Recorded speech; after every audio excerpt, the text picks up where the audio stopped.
I'm just leaving Wanaka, and I guess I would say I got vortexed. I got in at 11 o'clock and expected fully to just kind of get underway, start hitchhiking my way to Aspiring National Park.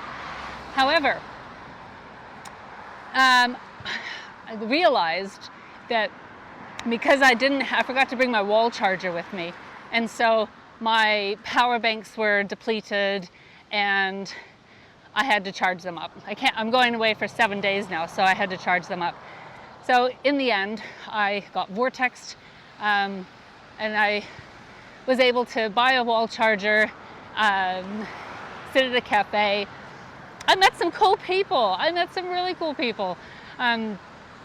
So the first thing that happened was getting on the bus this morning in Queenstown. It was a really full bus, so I just sat in the front seat, one of the only seats available, next to this Chinese guy. His name is Ryan, and we start talking about, went to Milford Sound yesterday, and he did too. And then he's like, oh, the Kia. And I said, yeah, the Kia are cheeky little birds. And so I'm telling him my story about the Kia and on the car.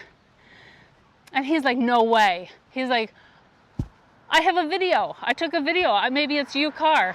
And I thought, what are the chances? Sure enough, it's me. So I've got my video from my perspective inside the car, and I've got his video that he took of them on the top of my car. But what are the chances that we were both literally in line together, waiting for that tunnel to open yesterday, and then today we sit next to each other on the bus? So basically, I got vortexed with Ryan here in Wanaka. He came in to see the Wanaka tree, and I just needed to charge stuff up. So I went into a cafe to charge things up and sat next to an American couple, Tim and Katie. Well, weren't they lovely? So we sat there and had a chat for actually quite a long time. While I was charging my things up, Katie let me use her laptop charger, which then sped the whole process up because now I had two things charging at the same time. And we just talked. And lovely. This is the thing. Here I am solo traveling and meeting some just lovely people. So been enjoying that aspect of it. Hi. Sat there a bit longer, still charging things up, and met another American. All the Americans were taking over Wanaka.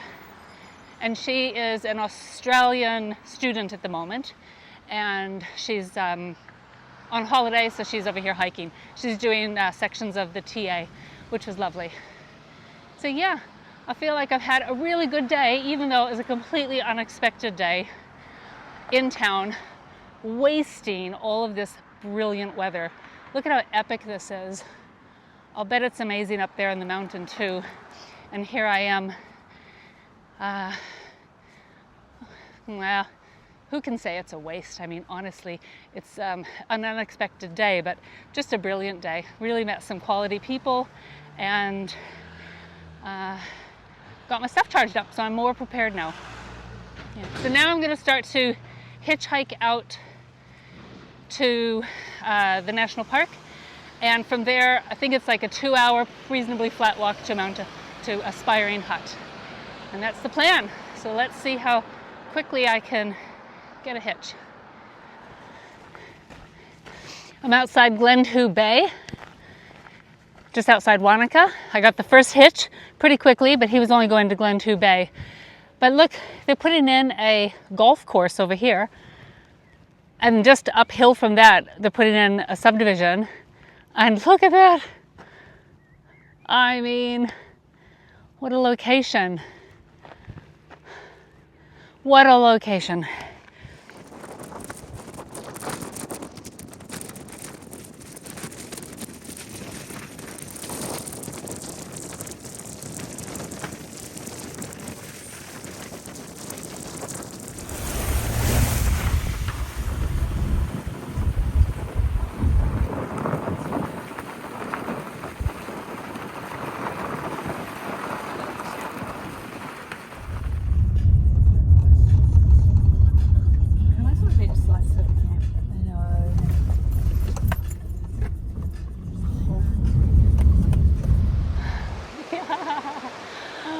I have been planning and waiting, and I feel like this is the first step along my hiking journey this year. This is my shakedown hike. The day is finally here. And now I've had a couple of days of, I say wasting time, but it's not wasting time. It's, using the rainy days to the best advantage I can, just to sightsee, because I didn't want to be up in the mountains in the rain when I could just wait a couple of days and have this, right? I'm a happy girl. Happy. So I'm staying at Cascade Hut tonight instead of Aspiring, and I'm gonna stay at Aspiring Hut tomorrow night. And the reason for the change is French Ridge Hut, I don't know if they're not taking bookings or if they're full, but I couldn't get a booking. But also it says that they're out of water, so you need to bring all your own water up. And I thought I could just stay at the Aspiring Hut and do it as a day hike. It's 4 hours each way, so I can just do that as a day hike. And I'll stay at the Aspiring Hut tomorrow night. Then the next day, I want to go up and over Cascade Saddle, and Aspiring Hut is the jumping off point for that anyway. So it's nothing really lost. So that's that. And I can change my mind because I'm doing this on my own. And I can go whichever hut I like to go. So watch this space. I could change my mind again. Although I am actually booked in and paid for those 2 huts. So I probably won't change it at this point. I got a hitch from 2 lovely girls today, just when I was starting to think, oh man, I don't know how many more people are going to be going up to the mountain at that time of the day. It was 5 o'clock almost. But as it turned out, there's still plenty of people at the parking lot who are arriving because it's only a 2-hour hike into these first 2 huts. And so I guess that makes it manageable to show up this late at night. So yeah, that was good. Hey.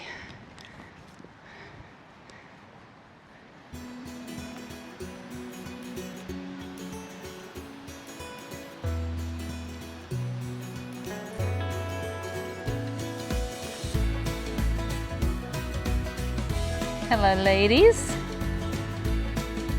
Hello, ladies.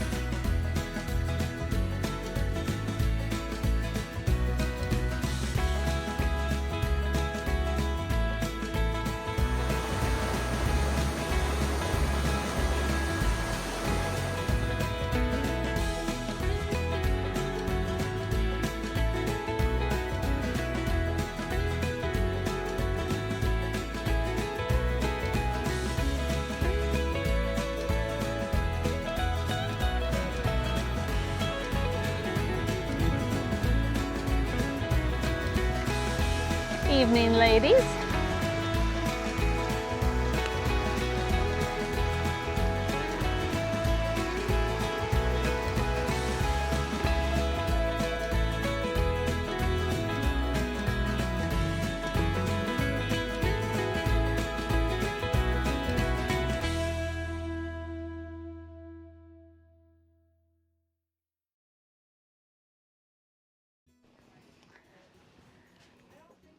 Look at how cute this place is.